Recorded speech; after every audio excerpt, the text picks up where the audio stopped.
If you render transparent material in Blender, in cycles, it does everything physical correctly out of the box, like transparency, glossiness, refraction, or roughness. But what if you want to expose an alpha channel for later use in compositing?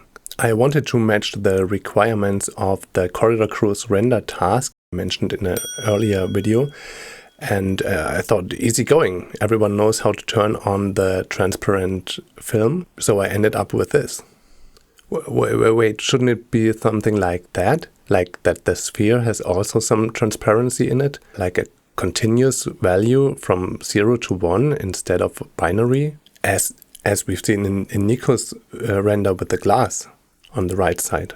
So I tried to find out how to get a continuous alpha value for a render output from cycles, but I didn't know the exact term to search for. And so I asked ChatGPT and I asked Reddit, but no hint pointed me into the right direction. While trying to figure out a naive workaround by myself with different render passes, I coincidentally stumbled upon that option that does the trick, that magic option that is sitting right next to the checkbox that I've clicked a dozen of times before.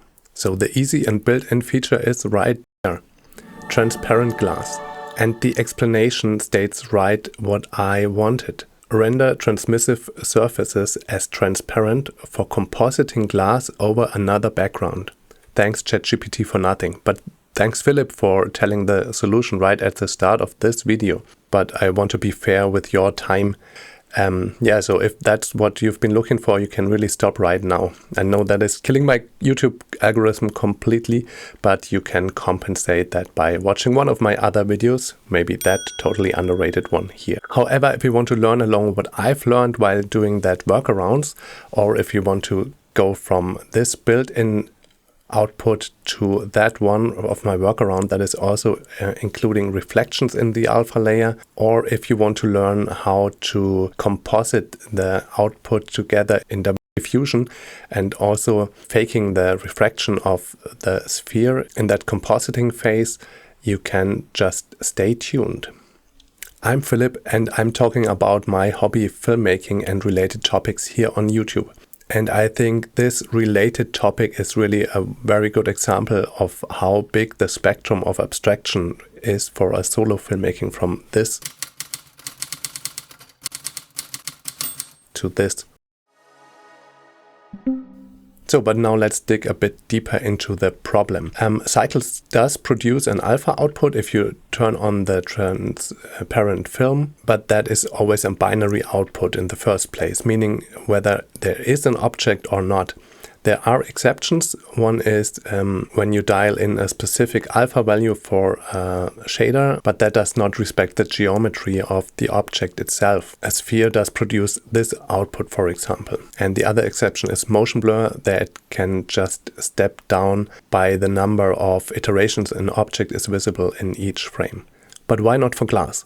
So I've been wondering why that is not the default for transmissive objects like glass material. And I think my research with ChatGPT just points to that. It says Cycles is a physical correct render engine.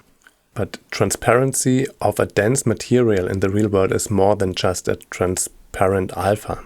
It actually needs to include information about refraction, so which way a ray of light goes through the material.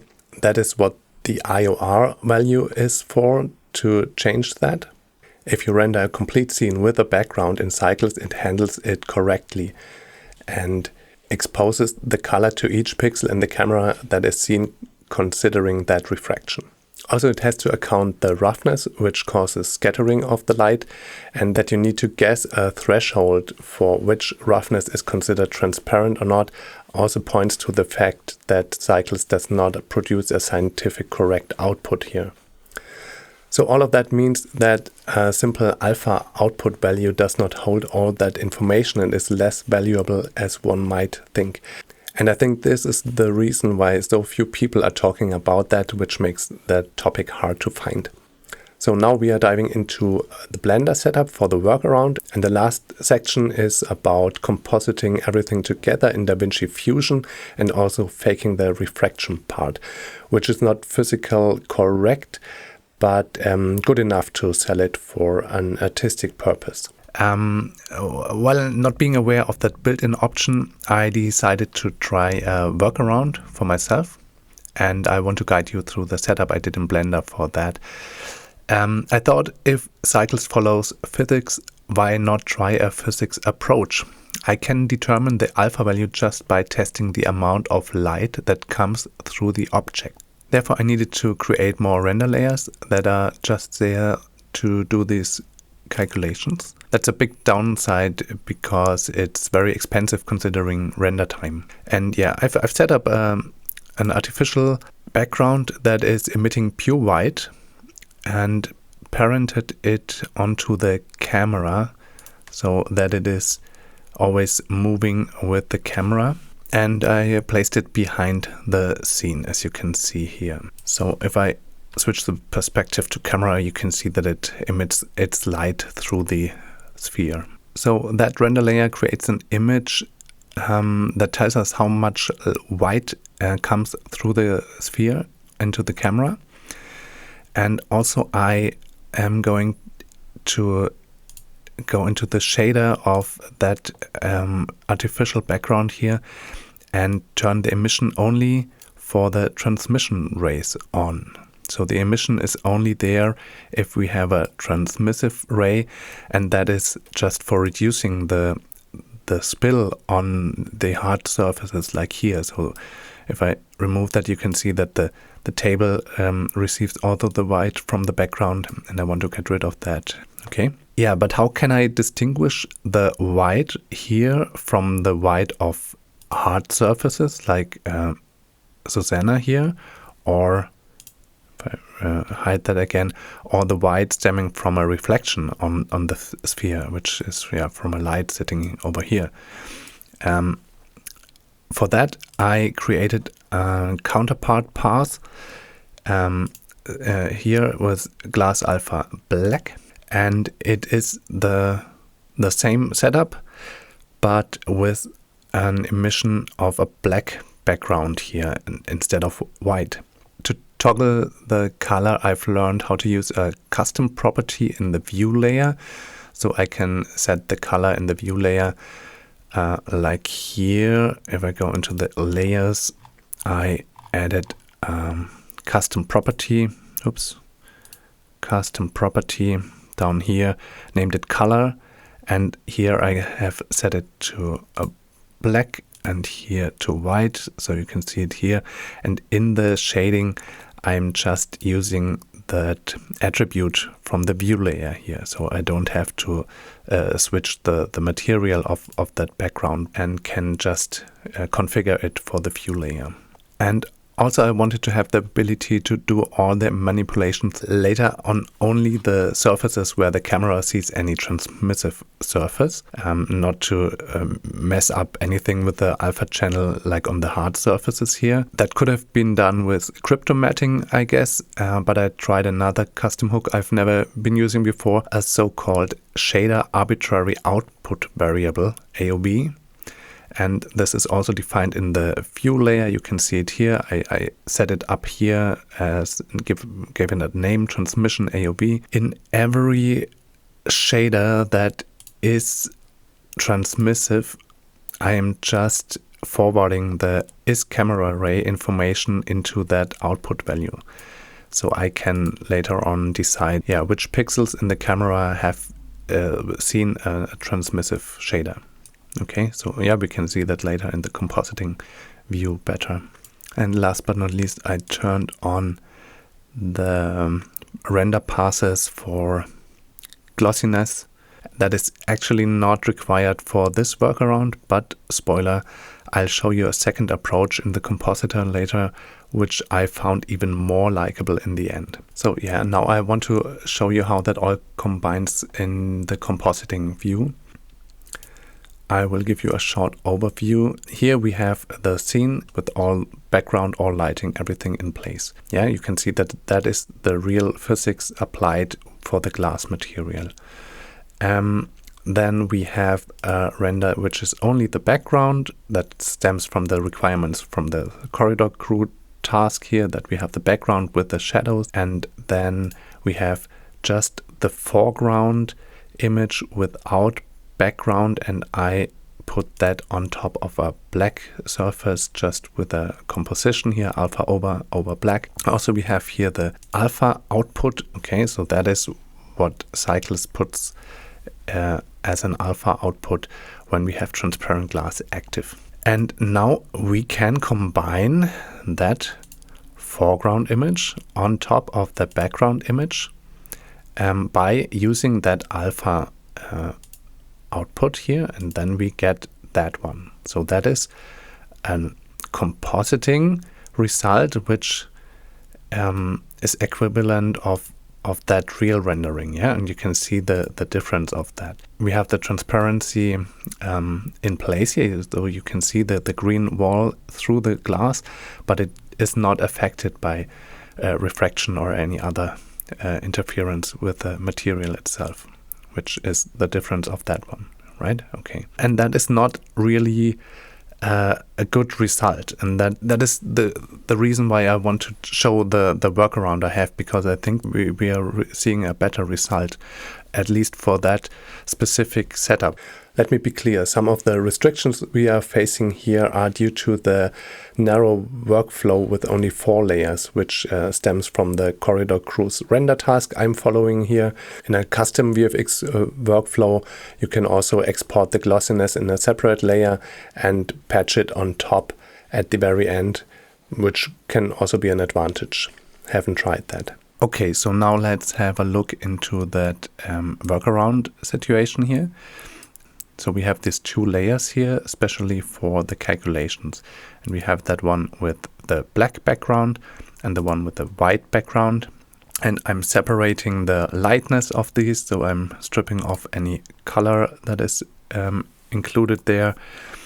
And then I make a difference of them. So I take the white image and subtract the black image of that, and we see the light that is coming exactly through the sphere. You can see that where the glossiness here is on the surface, it is reduced, which is maybe not really correct because that is transparent, but we cannot see the background on that point, right? That is the difference of the output here of the built-in feature, that we cannot see through the glass where we have reflections on top of it. And now we have to invert that to get an alpha mask. And here comes the AOV in place, because the inversion I do only for that part where the transmissive material is. Because yeah, if I remove that, you will see that we have that complete white. And then I take the original alpha output, that one, and screen it over. So now we have a combination of the alpha of the built-in feature combined with the alpha we get of the calculation of the difference between the black and white view. And yeah, that is this one. So you can see those in comparison, built-in function and our calculated version. You remember that we had this test at the end here. So when we use our version for the test, it looks like that. And yeah, you can see that it has its advantages because we can see better the reflections on the surface, but we can also see that it's getting a bit dark to the rims here because of the black background of the foreground image, which is visible here. Yeah, that's basically it. That is the outcome of the workaround situation. And now I did another approach. I promised to show you that. I enabled the glossiness pass in that additional render layer. And if we have a look into what is the glossiness, you can see that that is everything that is reflective in the scene. And we have a direct glossiness where a light hits a glossy surface and is reflected. And we have indirect glossiness, that is light that comes from a diffuse shader and is reflected afterwards. So that is like hitting the table and then from the sphere back into the camera. And Also, I take only the lightness of those both channels, add them together. So that is the glossiness combined. And again, I screen that over the original alpha from the built-in feature and come to this. Yeah, so let's have in comparison the first workaround, difference workaround is that one, and that is the glossiness workaround, which looks like that. I have a factor here where I can just manipulate the strength of this. That comes into play when we see the test result of that one, because if I enable that, you can see that it's a bit sensitive to how much we dial it in. But if we go like maybe that factor, it looks quite good in comparison to the first workaround setup. That one, we have that glossiness workaround here, and we have the original image here. So I think glossiness, difference, original, glossiness. So I like that one most, I have to admit. So that is all about that. And in the next step, I want to show you how to composite them together in Fusion, and also to fake the refraction that is happening inside the glass to sell the result a little bit better. Okay, here we are over in Fusion. I take only two artifacts out of that package. One is the alpha, we can see it here, and the other one is the foreground, right? That one. I have imported all three types of alpha.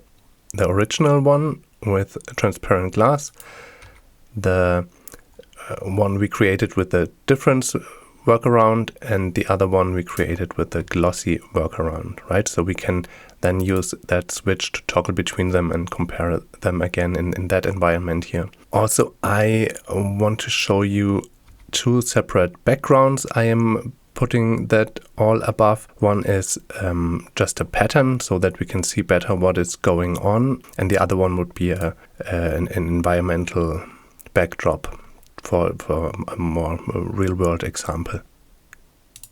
Yeah, so let's have a look at the foreground. It is moving, and so the background should move also. I did that just with some keyframes here. In a production workflow, you would want to do a camera tracker or a planar tracker to do that movement.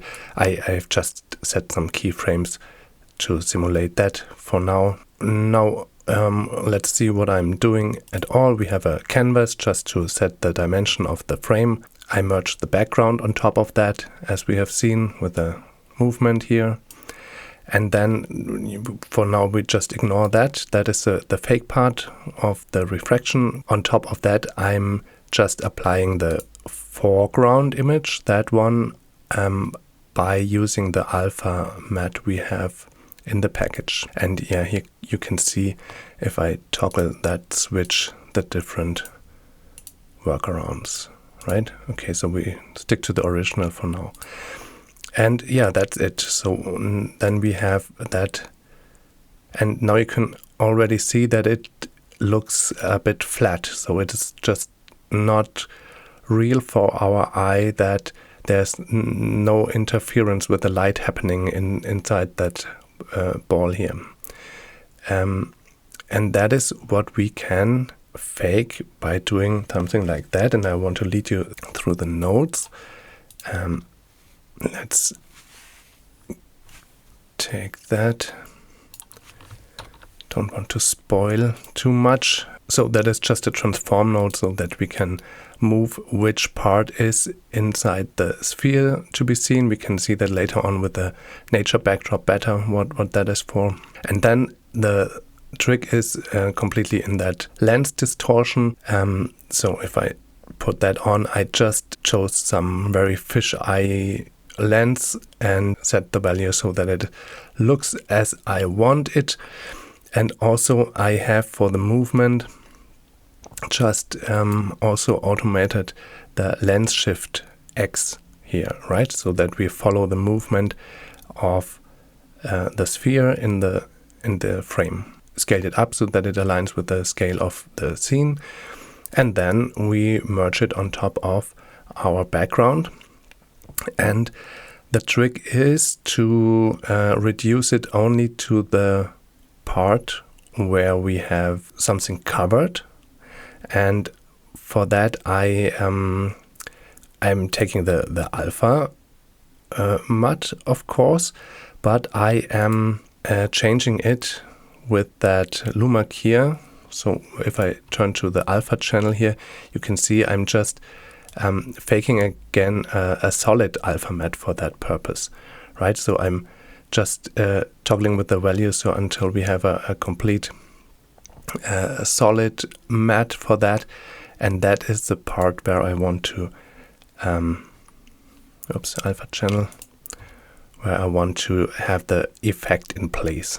Okay, so now we can see that it looks like that, and in the complete output it looks then like that. Not perfect, of course. Yeah, you have to dial with the details if you want to use that for production. So yeah, and now we can switch to the real backdrop and go here and take that backdrop, and there you can see that I did a vertical flipping here in that transform node so that we can see that the world is upside down, and also you can see why I have that transform node, because I can then just choose which parts are to be seen in the sphere. I find it really darn interesting how trained our brain is to that subtle visual clues. See how you immediately sense that that is a heavy object here, and if I turn off that one here and we have no refraction going on, you feel that it's just a bubble filled with air and not a solid block. Find that really impressive.